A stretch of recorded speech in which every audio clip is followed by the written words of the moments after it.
Olá amigos, vamos à nossa videoanálise de fechamento após o pregão desta segunda-feira, dia 20 de outubro. A volatilidade segue, enquanto o Ibovespa fechou na sexta com alta de 2,63%, pregão de hoje de queda de 2,55%, sem uma definição aí mais clara da sua tendência, mas mantendo o que eu mencionei, apresentando um pouco mais um viés de baixa, uma expectativa maior de baixa no curto prazo.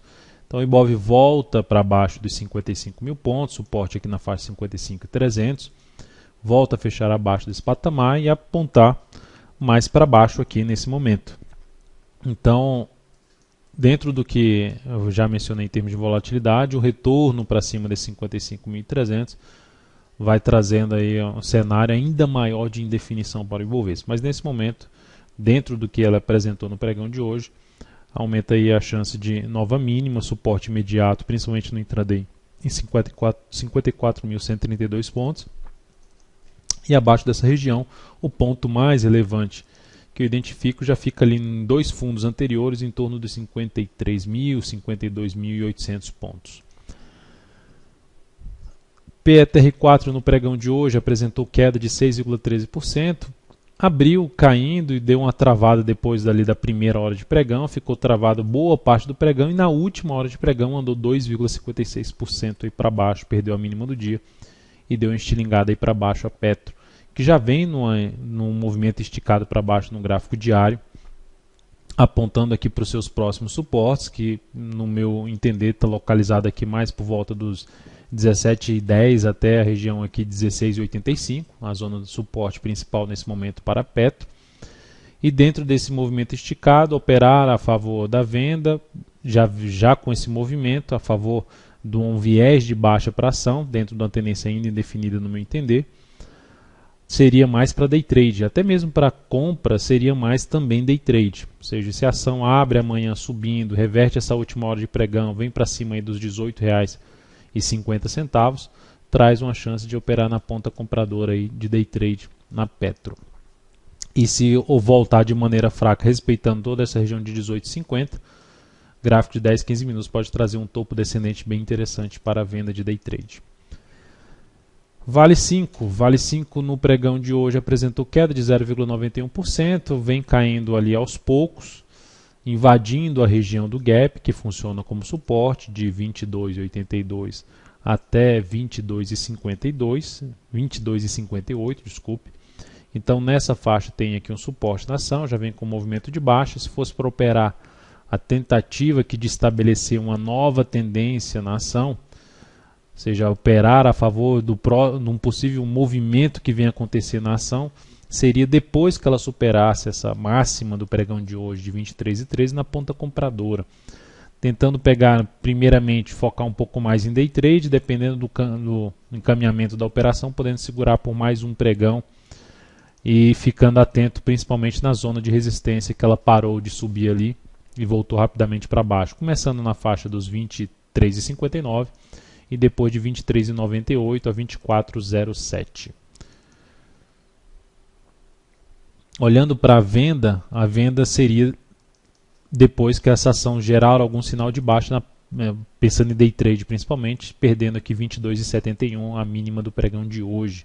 Isso confirmaria mais um pivô de baixa no G60 e abriria espaço para um gap maior que a gente vê no intraday, onde o principal suporte pelo intraday 22,25 e o ponto mais baixo 22,13. Olhando para outros papéis, uma série de papéis que a gente vinha monitorando para pensamento mais na ponta compradora.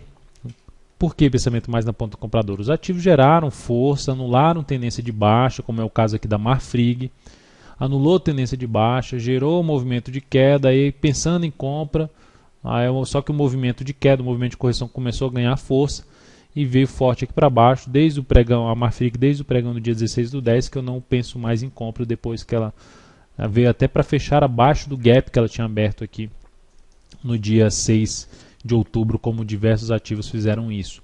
Então é isso que a gente está tendo em diversos papéis. Não tá, na maioria não está configurado de maneira clara ainda no gráfico diário um topo e fundo descendente, ou seja, um pivô de baixa.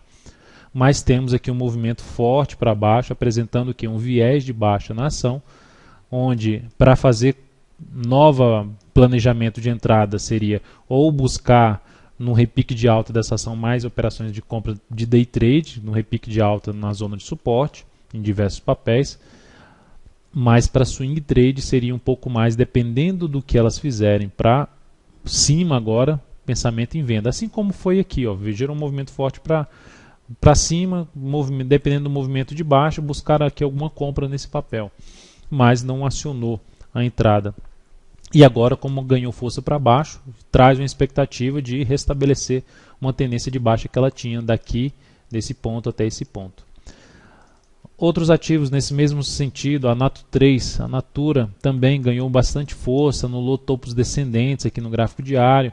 Beleza, vou entrar comprando se gerar um fundo, só que o movimento já começa a ficar muito forte para baixo e dificulta a possibilidade, por exemplo, de comprar a máxima aqui desse candle e botar stop na mínima desse candle. Então, quando o movimento acontece de maneira muito forte para baixo, praticamente começa a não atender mais meus critérios aí de entrada para a ponta compradora, nesse caso aqui na Nato 3. Principal suporte para essa ação, 37,11, onde tem o gap. 37,11, depois na faixa dos 36,60 e depois disso o fundo aqui em 35,58.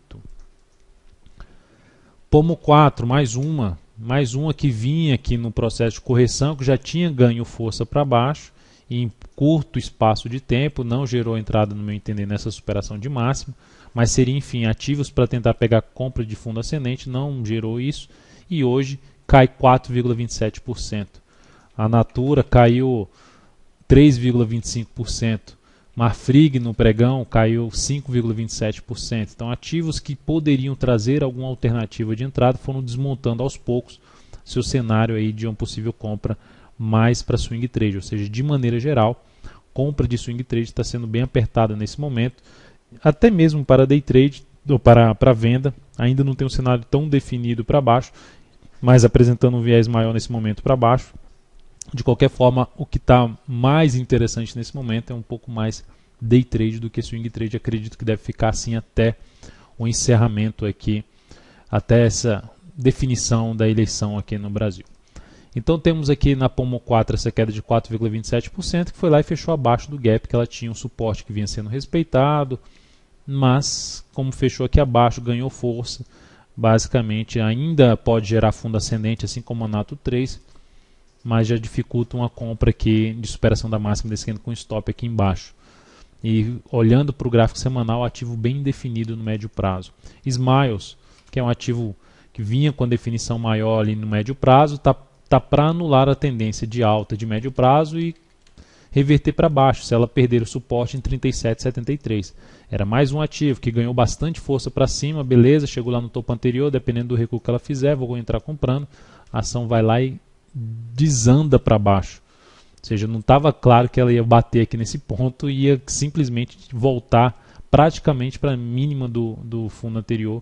O pregão de hoje cai em 3,33%. Então está aqui na zona do suporte, pode gerar repique, mas qualquer tipo de entrada aqui nesse ativo agora na ponta compradora seria mais para day trade do que swing trade.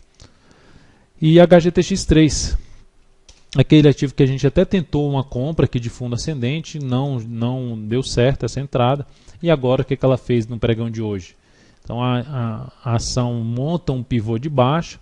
Então até aquela ação para buscar venda agora, que eu mencionei para swing trade, eu teria que optar o quê? Por uma operação de rompimento. Porque a maioria dos ativos nesse momento já chegaram a fazer um bom movimento de baixa no gráfico diário. E quando eu estou operando swing trade, no meu entender, eu estou tentando pegar um movimento de alta ou baixa no gráfico diário. Então, se o movimento já aconteceu de certa forma, torna-se um pouco mais arriscado, pelo menos para mim, uma venda aqui nesse momento, mas ela pode se encaixar aí com critério de outros investidores que utilizam essa estratégia de rompimento. Fechou abaixo com candle de força, de um suporte, vende a perda dessa mínima, bota o stop aqui em cima dessa máxima e tenta pegar pelo menos o tamanho desse stop na relação risco-ganho de 1 para 1 para estabelecer o objetivo aqui da operação. Próximo nível de suporte para a HGTX3 na faixa de R$ 21,96. Então é isso, amigos. Muito obrigado por sua atenção e também pelo acesso diário ao site daltonvieira.com. Um grande abraço e até a nossa próxima videoanálise.